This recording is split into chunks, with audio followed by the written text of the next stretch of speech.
जय माता दी दोस्तों।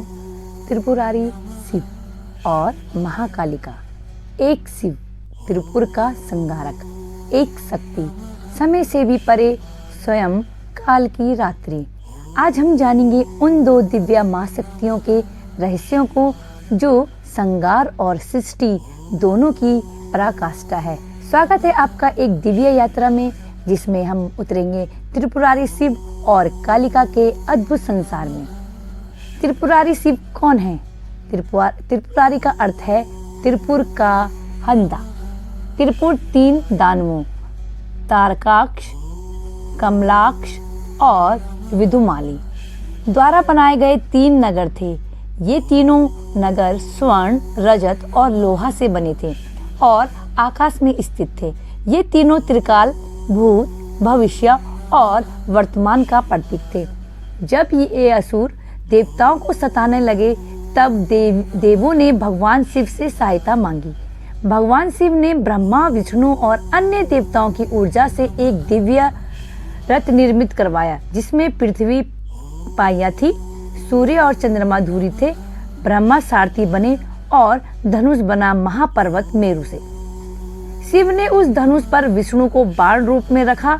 जैसे ही तीनों नगर एक सीध में आए, शिव ने एक ही बाण से तीनों का नाश कर दिया। यहीं से वे कहलाए त्रिपुरारी। यह विजय केवल युद्ध नहीं था, यह अधर्म पर धर्म की विजय थी। त्रिपुरारी शिव वही हैं जो आवश्यकता पड़ने पर पूरे ब्रह्मांड को अग्नि में झोंक सकते हैं। महाकालिका, शक्ति की पराकाष्ठा। अब बात करते हैं उस शक्ति की जो स्वयं शिव को भी प्रदान करती है। महाकालिका, कालिका अर्थात जो काल से परे है, वह समय से ऊपर है, मृत्यु से परे है। वह उस स्थिति की देवी है जहां कुछ भी शेष नहीं बचता। महाकालिका स्वरूप काले वर्ण की उग्र नेत्रों वाली, रक्त वर्ण जीहा, गले में नरमुंडों की माला और करों में खड़ग, त्रिशूल, नरमुंड और अभय मुद्रा वे तांडव करती हैं। ब्रह्मांड के विनाश के समय वे सृजन से पहले की शून्यता और विनाश के बाद की मौन है। त्रिपुरारी और कालिका का संबंध। जब हम पहुंचते हैं इस गूढ़ रहस्य पर, त्रिपुरारी शिव और कालिका के मध्य संबंध क्या है? शिव चेतना है, कालिका ऊर्जा है। शिव स्थिर है, कालिका गति है।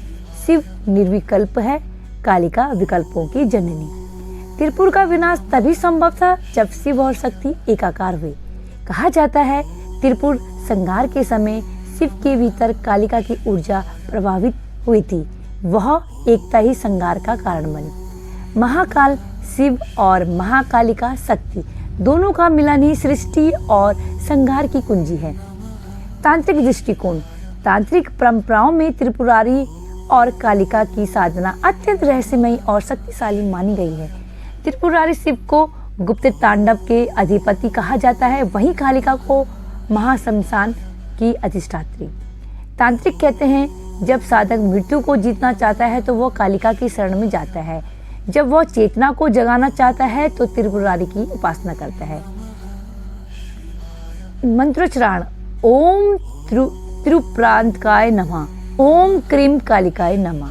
सिद्धियां, रहस्य और शक्ति इन दोनों की उपासना में निहित है। त्रिपुरारी कालिका की महिमा पुराणों में। शिव महापुराण, कालिका पुराण, देवी भागवत सभी में इन दोनों के स्वरूप को लीला का वर्णन है। कालिका पुराण में कहा गया है, जब सृष्टि अंधकार में डूब जाती है तब कालिका नृत्य करती है और शिव उस नृत्य को शांत करते हैं। शिव महापुराण कहता है त्रिपुर के विनाश से पहले शिव ने शक्ति का आह्वान किया और तभी वे त्रिपुरांतक बने। यह केवल देवी और देवता नहीं है, यह ब्रह्मांड की धड़कन है। आध्यात्मिक संदेश। त्रिपुरारी शिव और कालिका केवल बाहरी शक्तियां नहीं है, वे हमारे भीतर भी हैं। हमारा अहंकार त्रिपुर की तरह है, हमारी अज्ञानता दानवों जैसी है। जब हम ज्ञान के बाण से, ध्यान के धनुष से, शिव की चेतना और कालिका की ऊर्जा से उसे नष्ट करते हैं, तब हम भी भीतर से मुक्त होते हैं। यही है आत्मज्ञान की राह।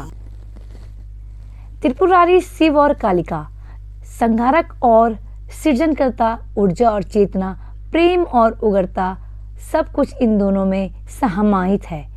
इनकी कथा हमें सिखाती है कि जब भी अधर्म बढ़े तब भीतर की शक्ति को जगाओ, चेतना को धार दो और अपने ही त्रिपुरों का नाश करो। जय माता दी दोस्तों।